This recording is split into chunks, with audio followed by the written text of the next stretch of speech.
จ้ามีตาบ้างบ่นี่อันอ้ายอันคันเส้นทางยังเป็นแบบนี้นะค่อยจะบ่ได้ผัวได้ก็คือค่อยจะบ่มีผู้บ่าวมาหาค่อยอ่ะนะเพราะมันเส้นทางแบบสวัสดีครับพี่น้องเบิร์ดสปูสุคนนะตอนนี้เบายอดก็อยู่ที่ลาดพร้าวเนาะ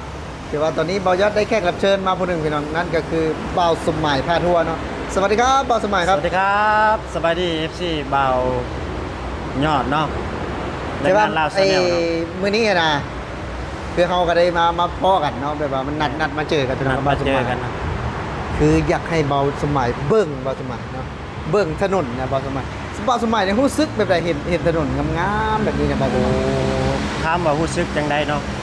คือความตื่นเต้นน่ะมันตื่นเต้นอยู่แล้วอยู่นะถ้าได้เห็นถนนแบบนี้นะ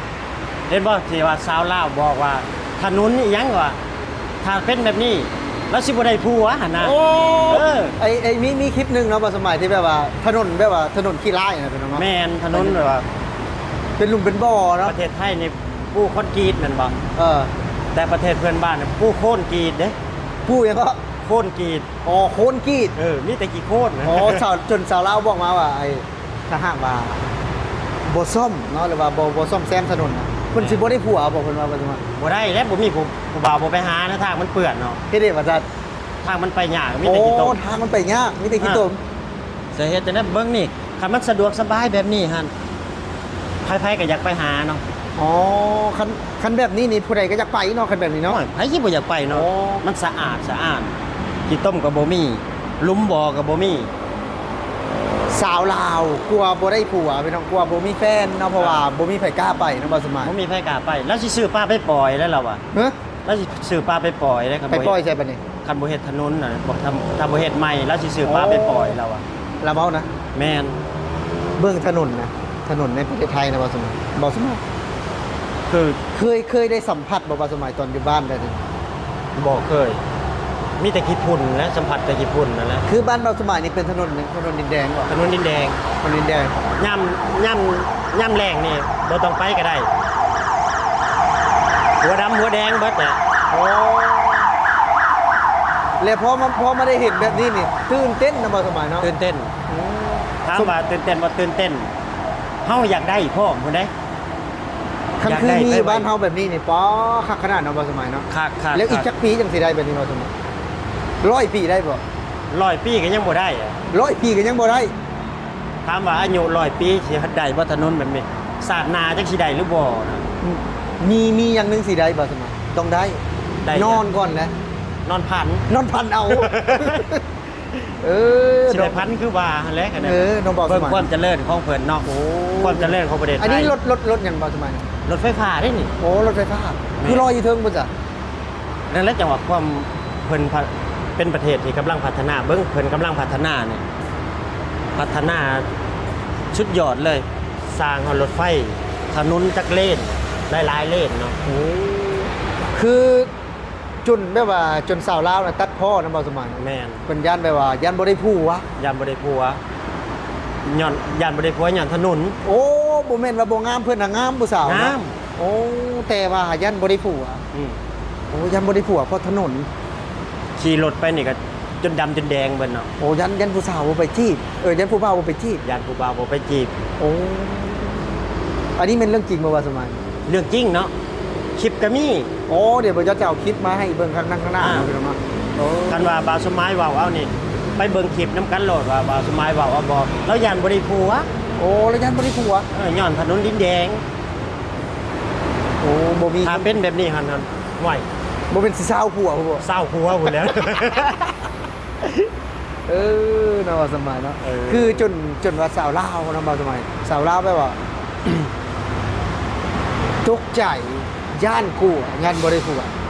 บ่ได้ผัวแม่นว่าบ่แม่นว่าเพิ่นบ่งามเนาะเพราะถนนเนาะอันนี้บ่ยักก็จังเพราะว่าก็บ่ยักก็ฮู้อยู่ว่าเป็นคอนเทนต์น่ะแต่ว่าคือเฮาก็จนว่าเพิ่น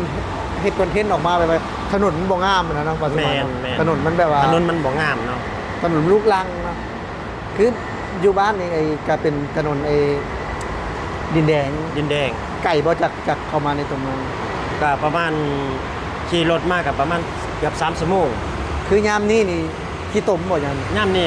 บ่ค่อยอยากมาบันไดดอกในเมือง โอ้ มันมีแต่กี่ตมเพราะว่าหน้าฝนนะ คือยามนี้นี่อยู่แต่ให้แต่นาเลย แม่น โอ้ แต่หน้าแรงครับคันว่าขี่มอไซค์ก็ต้องใส่หมวกกันน็อกกันน็อกยังให้มันเรียบร้อยนะ อ่า เพราะว่ามีแต่ขี้พุ่น มีแต่ขี้พุ่น แม่น โอ้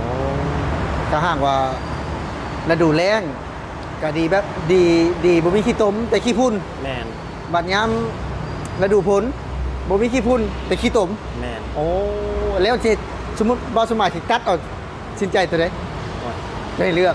เอาขี้พุ่นพุ่นแล้วดีกว่าเนาะ อ๋อขี้พุ่นดีกว่า แม่นเพราะว่าไปแม่นมันขี้ต้มมันไปยากมายากไง อ๋อ ขี้โค่นพวกเป็นขี้โค่นเป็นหยังแบบนี้มันไปกันลำบาก ถ้าทางเข้าบ้านเราสมัยนี้อีกจักปีเพิ่นจะสิสร้างให้บ่สมัย โอ้ยยังบ่ฮู้เลย คือต้องเก็บเงินเองบ่ว่าสมัยเป็นสิได้ ถ้าอยากได้ถนนดินถนนลาดยางแบบนี้เข้าหมู่บ้านก็ต้องเก็บเงินเอง เก็บเงินเองเนาะ เก็บเงินสร้างเอง อ๋อแต่อยู่ แต่ว่า ประเทศไทยเพิ่นบ่ได้เก็บเนาะว่าสมัย อยู่ประเทศไทยเพิ่นบ่ได้เก็บก็คือเงินแบบเงินภาษีเงินหยังแบบนี้เพิ่นน่ะ เพิ่นรวยแล้วเนาะ เพิ่นรวยอยู่แล้วนะ คือเพิ่นขายแค่แบบว่าเอามาเบิ่งขายแค่วิวธรรมชาติเนาะ แม่น สร้างเองเด้ สร้างเอง แบบว่าบ่ได้ขายสัง คือ ฆ กับ ทา เพิ่ น นเฮ็ดสกายวอล์กนี่แหละนี่เห็นบ่นี่บ่อยากให้คนยางข้างล่างให้คนยางข้างบนไปต่อใส่สถานีก็ได้แบบนี้ คือพื้นที่เดียวกันเนาะแต่ว่าเพิ่นสร้าง แม่น เนาะเพิ่นสร้าง ความสะดวกสบายความทันสมัยของเพิ่นน่ะคือสุดยอด เพิ่นแบบว่าพื้นที่เดียวกันนะแต่ว่าเพิ่นจะสร้างเนาะ แม่น ทางลุ่มนี่ก็แบบว่าให้ได้ผลประโยชน์บ่เห็นบ่สมัยนี่เห็นบ่ แม่น พื้นที่เอาเจาะน่ะได้ทั้งถนนคนยางถนนรถไฟผู้จะถึงเห็นบ่พื้นที่ตรงเดียวกัน คือเพิ่นสร้างบางนี่ก็ตัดผ่านถนนนะเพิ่นเฮ็ดในความสะดวกสบายนี่คือประเทศไทย คือถ้าหากว่าเฮาบ่ได้มาประเทศไทยเนี่ยเฮาจะบ่ได้เห็นเลยเนาะ บ่เห็น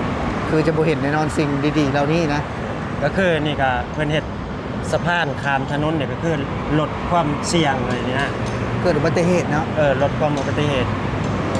บ่อยากให้คนยางข้ามถนนเพื่อรถมันแล่นไวเนาะรถมันวิ่งผ่านไปผ่านมามันแล่นไวเพิ่นก็เลยตัดสินใจเฮ็ดสกายวอล์กหรือว่าเฮ็ดสะพานเนี่ยให้คนยางข้างบนดีกว่า โอ้นี่คือความสวยงามของประเทศไทยถือว่าตอนนี้กับบอยอดกันมาแต่เช้าเนาะพี่น้องคนได้กินข้าวถือว่าหิวข้าวแล้วแต่ว่าจะไปหาเลาะแล้วก็ไปหากินหมูปิ้งไม่ยังพี่น้องเนาะถือว่าจะไปหาเลาะกินข้าวแล้วก็ถือว่าคลิปนี้เนาะก็เป็นหนึ่งเรื่องราวของหนุ่มลาวเนาะที่แบบว่าเพิ่นได้เห็นคลิปลงแล้วก็มีสาวลาวเพิ่นว่าอาจจะบ่ได้ผัวเนาะถ้าหากว่าบ่ซ่อมถนนแต่ว่าถนนบ่งามมันน่ะพี่น้องถ้าหากบ่ซ่อมคือเพิ่น ถนนบ่แม่นถนนธรรมดาเด้ถนนไปเมืองหลวงเลยเด้อ ถนนเสียครับ ถนนไปเมืองหลวงเลยเด้อ มังรวมใช่อีก ก็เมืองใหญ่เมืองหลวงอะนะ โอ้ เข้าไปในตัวเมืองใหญ่อะถนน พี่น้องรถไฟฟ้ามาอีกแล้วนะ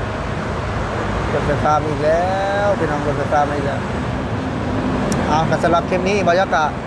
สีถ่ายประมาณนี้เนาะพี่น้องเนาะสำหรับคลิปนี้สิขอลาพี่และน้องกับเบาสมหมายก่อนเนาะสวัสดีครับเบาสมห ส มาย วัส ค ดี รับ ครับ